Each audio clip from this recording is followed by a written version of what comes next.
नमस्कार, विंध्या टाइम्स में आपका स्वागत है। दोपहर तक की दो बड़ी खबरों के साथ हाजिर हुए हैं। पहली खबर की बात करते हैं। वैक्सीनेशन की शुरुआत से ही वैक्सीनेशन को लेकर या कहीं वैक्सीन को लेकर कई सारी अफवाहें सुनने को मिली थी। आज भी कई अफवाहें और झूठी खबरें भी सामने आती रहती हैं और इनसे हम सभी को बचना चाहिए। प्रदेश सरकार बार बार यह अपील करती आई है कि अफवाहों से बचें, जो सच है उस पर विश्वास करें, झूठी खबरों पर या अफवाह पर विश्वास ना करें। लेकिन अफवाह फैलाने वाले बाज नहीं आते हैं। इसको लेकर सरकार और प्रशासन ने एक्शन लिया है। बता दें कि अब मध्य प्रदेश में जो भी वैक्सीनेशन को लेकर झूठी अफवाह या झूठी खबर फैलाता है उसके ऊपर कड़ी से कड़ी कार्रवाई की जाएगी। सोशल मीडिया पर भ्रम और अफवाहें फैलाने पर प्रदेश सरकार और पुलिस प्रशासन इस पर कार्रवाई करेगी। साइबर पुलिस का यहाँ पर कहना है कि कोरोना वैक्सीन को लेकर सोशल मीडिया पर तरह तरह के भ्रम और अफवाह फैलती हैं। जो ज़रूरी जानकारियाँ होती हैं लोग उस पर विश्वास न कर अफवाहों पर विश्वास कर लेते हैं। इन जानकारियों की वजह से लोग वैक्सीनेशन से दूर हटते जाते हैं या वैक्सीनेशन को लेकर उनके मन में डर उत्पन्न होता है। इसको लेकर साइबर पुलिस ने ऐसी अफवाह फैलाने वालों को चेतावनी दी है। पुलिस ने चेतावनी के साथ एक एडवाइजरी भी जारी की है कि अगर कोई भी अफवाह या भ्रम सोशल मीडिया पर फैलाया जाता है उनके ऊपर कड़ी से कड़ी कार्रवाई होगी। किन धाराओं के तहत एफआईआर दर्ज होगी ऐसे आरोपियों पर जो अफवाह फैलाते हैं? तो पुलिस के मुताबिक ऐसे लोगों के खिलाफ आपदा प्रबंधन और आईटी एक्ट की धाराओं में मामला दर्ज किया जाएगा। पुलिस भारतीय दंड विधान के विभिन्न धाराओं 188, 153A, 153B, आपदा प्रबंधन अधिनियम 2005 की धारा 54 और आईटी एक्ट की धारा 67 और 66 के तहत एफआईआर दर्ज होगी। जो एडवाइजरी जारी की गई है उसमें ये कहा गया है कि कोई भी जानकारी मिलने पर उसको फौरन फॉरवर्ड ना करें। ये बिल्कुल होता है कि व्हाट्सएप में या कहीं भी हमें कोई जानकारी मिलती है और अगर वो झूठी खबर भी रहती है तो हम उसे बहुत जल्दी अन्य लोगों पर फॉरवर्ड करते हैं। इसी तरह अफवाहें फैलती हैं।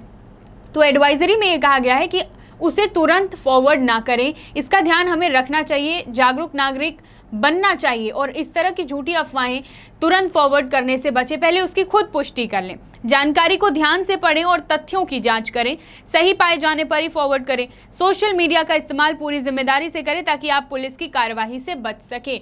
बिल्कुल, क्योंकि आज अगर 50% सत्य खबरें, सही चीज़ें हमारे सामने परोसी जा रही हैं तो 50% ऐसी भी खबरें हैं जो झूठ हैं, जो अफवाह हैं, जिन पर हमें भरोसा नहीं करना चाहिए। तो इससे बचने के लिए एडवाइजरी में जो चीज़ें मेंशन की गई हैं कि हमें पहले उस खबर को पूरा पढ़ना चाहिए, उसके तथ्यों को समझना चाहिए, फिर आगे लोगों तक पहुँचाना चाहिए। इसी तरह से हम अफवाहों से बच सकेंगे। दोपहर तक की दूसरी खबर की बात करते हैं।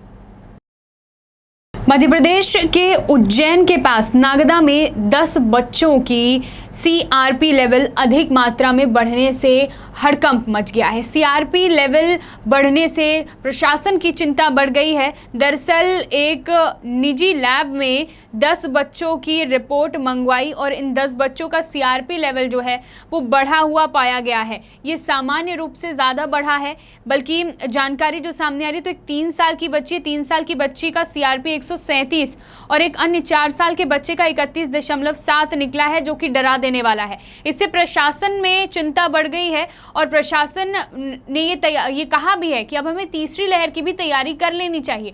दूसरी लहर से अभी तक देश और प्रदेश पूरी तरीके से उभरा नहीं है कि अब बच्चों में कोरोना के कहीं लक्षण या ऐसे सीआरपी लेवल बढ़ना चिंताजनक बात है। तीसरी लहर में आशंका यही जताई जा रही है कि बच्चों में इसका प्रभाव ज़्यादा होगा, खतरा उनको ज़्यादा होगा और इस तरह सीआरपी लेवल की बढ़ने की खबरें चिंताजनक है और डरा देने वाली हैं। और कम भी नहीं, ज़्यादा 137 है सीआरपी लेवल, तो ये चिंता बढ़ाता है। उज्जैन के नागदा में ये रिपोर्ट आई है बच्चों की, जहां पर 10 बच्चों की सीआरपी लेवल ज़्यादा है और बच्चों की उम्र ज़्यादा नहीं 3 से 4 साल की बताई जा रही है।